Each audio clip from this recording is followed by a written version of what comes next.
ਵੱਡੀ ਈਦ ਨੂੰ ਦਿਨ 10 ਗੁਜ਼ਰੇ। ਅਸੀਂ ਈਦ ਮਨਾਈ ਰੱਜ ਰੱਜ ਕੇ।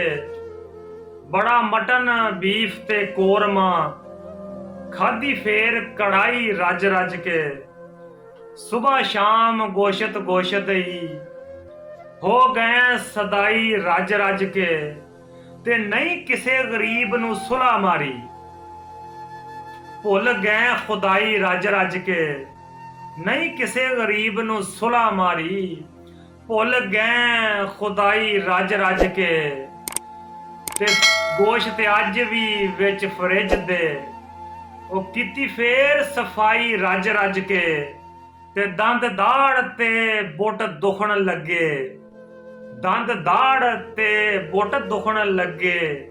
ਲਈ ਫੇਰ ਦਵਾਈ ਰੱਜ ਰੱਜ ਕੇ। ਤੇ ਮੱਖਣ ਜੱਟਾ ਨਹੀਂ ਰੱਬ ਯਾਦ ਰਿਹਾ, ਮੱਖਣ ਜੱਟਾ ਨਹੀਂ ਰੱਬ ਯਾਦ ਰਿਹਾ। ਹੱਦ ਰੱਬ ਦੀ ਢਾਈ ਰੱਜ ਰੱਜ ਕੇ।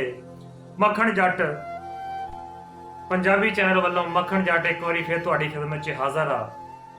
ਈਦ ਦੇ ਦਿਨਾਂ 'ਚ ਕੁਝ ਮਸਰੂਫੀਅਤ ਦੇ ਪਾਰੋਂ ਤੁਹਾਡੇ ਨਾਲ ਮੁਲਾਕਾਤ ਨਹੀਂ ਹੋ ਸਕੀ, ਤੇ ਜੋ ਹੀ ਮਸਰੂਫੀਅਤ ਘਟੀ ਤੁਹਾਡੇ ਨਾਲ ਅੱਜ ਹਾਜ਼ਰ ਆ। ਸ਼ੇਰ ਤਾਂ ਪੇਸ਼ ਕੀਤੇ ਕਿ ਅੱਜ 10 ਦਿਨ ਗੁਜ਼ਰਨ ਤੋਂ ਬਾਅਦ ਵੀ ਕੁਝ ਘਰਾਂ 'ਚ ਆਣਾ ਜਾਣਾ ਹੋਇਆ ਤੇ ਮਹਿਸੂਸ ਹੋਇਆ ਕਿ ਈਦ ਦਾ ਗੋਸ਼ਤ ਆਪਣੀ ਪੂਰੀ ਮਕਦਾਰ 'ਚ ਹਜੇ ਵੀ ਮੌਜੂਦ ਆ। ਤੇ ਇਹ ਮੰਜ਼ਰ ਦੇਖ ਕੇ ਮੈਨੂੰ ਈਦ ਦੇ ਦਿਹਾੜੇ ਯਾਦ ਆ ਗਏ। ਈਦ ਦੇ ਤੀਸਰੇ ਦਿਨ ਮੇਰੇ ਕੋ ਇੱਕ ਗਰੀਬ ਆਦਮੀ ਆਇਆ।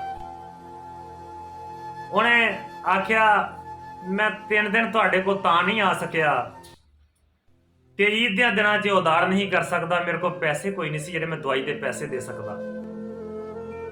ਤੇ 3 ਦਿਨ ਤੋਂ ਬਾਅਦ ਅੱਜ ਮੈਂ ਦਵਾਈ ਲੈਣ ਆਇਆ ਵਾਂ। ਤੇ ਚਲੋ ਅੱਜ ਮੈਂ ਉਧਾਰ ਵੀ ਕਰ ਲੂੰ ਤੇ ਈਦ ਦੇ ਦਿਨ ਤੇ ਮੁੱਕ ਗਏ ਨਾ। ਉਹਦੀ ਗੱਲ ਸੁਣ ਕੇ ਮੈਂ ਬੜਾ ਪਰੇਸ਼ਾਨ ਹੋਇਆ। ਮੈਂ ਆਖਿਆ ਕਿ ਇਹ ਤੇਰਾ ਇਮਤਿਹਾਨ ਨਹੀਂ, ਇਮਤਿਹਾਨ ਤੇ ਸਾਡਾ ਸੀ। ਲੇਕਿਨ ਜਿਹਨੇ ਮੈਨੂੰ ਅਗਲੀ ਗੱਲ ਦੱਸੀ ਉਹ ਇਸ ਤੋਂ ਵੀ ਖੌਫਨਾਕ ਬਾਤ ਸੀ। ਉਹਨੇ ਆਖਿਆ ਮੱਖਣ ਜੀ, ਅੱਲਾ ਦੀ ਕਸਮ ਈਦ ਵਾਲੇ ਦਿਨ ਵੀ 5 ਵਜੇ ਤੱਕ ਸਾਡੇ ਘਰ ਗੋਸ਼ਤ ਨਹੀਂ ਆਇਆ। ਈਦ ਵਾਲੇ ਦਿਨ ਵੀ 5 ਵਜੇ ਤੱਕ ਸਾਡੇ ਘਰ ਗੋਸ਼ਤ ਨਹੀਂ ਆਇਆ। ਬਸ ਉਹਦੀ ਗੱਲ ਸੁਣ ਕੇ ਇੰਜ ਲੱਗਾ ਜਿਵੇਂ ਪੈਰਾਂ ਹੇਠੋਂ ਜ਼ਮੀਨ ਨਿਕਲ ਗਈ ਆ ਜਾਂ ਸਰ ਤੋਂ ਅਸਮਾਨ ਉੱਠ ਗਿਆ। ਇਹ ਇੱਕ ਐਸੇ ਅਮਲ ਆ ਜਿਨ੍ਹਾਂ ਤੇ ਅੱਲਾ ਦਾ ਅਜ਼ਾਬ ਆ ਸਕਦਾ, ਜ਼ਲਜ਼ਲਾ ਆ ਸਕਦਾ, ਆਂਧੀਆਂ ਆ ਸਕਦੀਆਂ, ਪੱਥਰਾਂ ਦੀ ਬਾਰਿਸ਼ ਆ ਸਕਦੀ ਹੈ।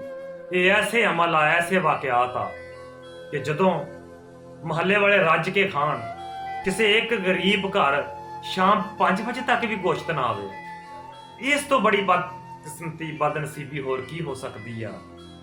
ਲਿਹਾਜ਼ਾ ਸਾਨੂੰ ਇਦਾਂ ਦੀਆਂ ਸ਼ਾਵਾਂ ਤੇ ਨਜ਼ਰ ਰੱਖਣੀ ਪੈ ਗਈ। ਇਹ ਦੁਨੀਆ ਦੇ ਹਾਲਾਤ ਅਜੀਬੋ ਗਰੀਬ ਤਾਂ ਹੀ ਤੇ ਹੋ ਗਏ ਆ ਕਿਉਂਕਿ ਹਕੂਕਲ ਆਬਾਦ ਕਤਲ ਹੋ ਰਹੇ ਆ। ਇਹ ਦੁਨੀਆ ਦੇ ਹਾਲਾਤ ਖੌਫਨਾਕ ਕਿਉਂ ਬਣ ਗਏ ਆ? ਇੱਥੇ ਅਫਰਾ ਤਫਰੀ ਕਿਉਂ ਆ ਗਈ ਆ? ਇੱਥੇ ਕੁੱਟਣ ਕਿਉਂ ਆ ਗਿਆ ਵਾ? ਹਜ਼ਰਤ ਗ੍ਰਾਮੀ ਇਸ ਕਰਕੇ ਆ ਗਿਆ ਕਿ ਅਸੀਂ ਹਕੂਕਲ ਆਬਾਦ ਨੂੰ ਕਤਲ ਕਰ ਦਿੱਤਾ ਵਾ। ਹਕੂਕ ਅੱਲਾ ਸ਼ਾਇਦ ਅੱਲਾ ਮਾਫ ਕਰ ਦੇਵੇ, ਹਕੂਕਲ ਆਬਾਦ ਦੀ ਮਾਫੀ ਮਿਲਣਾ ਮੁਸ਼ਕਲ ਆ। ਲਿਹਾਜ਼ਾ ਅਸੀਂ ਇਸ ਚੀਜ਼ ਤੇ ਗੌਰ ਕਰੀਏ ਕਿ ਹਕੂਕਲ ਆਬਾਦ ਤੇ ਨਜ਼ਰ ਰੱਖੀਏ, ਇਹਨੂੰ ਪੂਰਾ ਕਰੀਏ, ਇਹਦੀ ਅਦਾਇਗੀ ਕਰੀਏ ਤਾਂ ਕਿ ਅੱਲਾ ਜ਼ਾਤ ਸਾਡੇ ਤੇ ਰਹਿਮ ਕਰ ਸਕੇ। ਤੋ ਬਾਤ ਚੰਗੀ ਲੱਗੀ ਹੋਵੇ ਤੇ ਕਮੈਂਟਸ ਸ਼ੇਅਰ ਜ਼ਰੂਰ ਕਰਿਆ ਜੇ। ਆਉਣ ਵਾਲੀ ਵੀਡੀਓ ਤੱਕ ਮੱਖਣ ਜੱਟ ਨੂੰ ਇਜਾਜ਼ਤ ਦਿਓ। ਅੱਲਾ ਹਾਫਿਜ਼। ਅਸਲਾਮ ਵਾਲੇਕੁਮ।